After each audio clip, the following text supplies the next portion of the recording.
Ito ang ginagawa ko na Panasonic twin tab washing machine. Yan, so mahina siyang umikot sa wash. So ito, pasin ko yung belt niya, worn out na, manipis na. So yan, nipis na.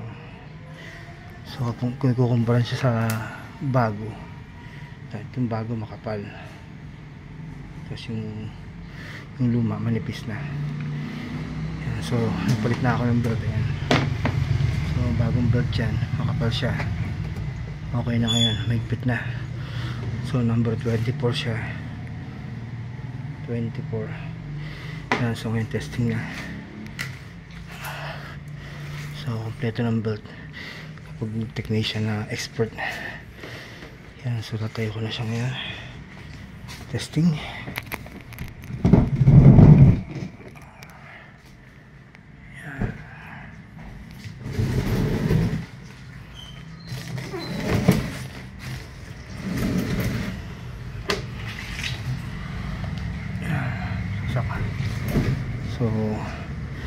So kanina kapag pina-under siya, hindi siya umiikot. Kung minsan naka-steady lang siya, then nanginginig ng konti, umiikot yung motor sa ilalim. Then minsan tutuloy siya, pero kung may labada, hindi siya iikot.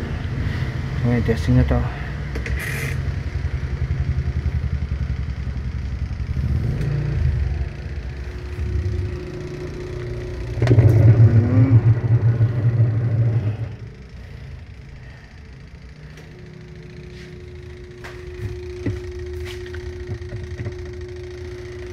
So umugong pa rin siya.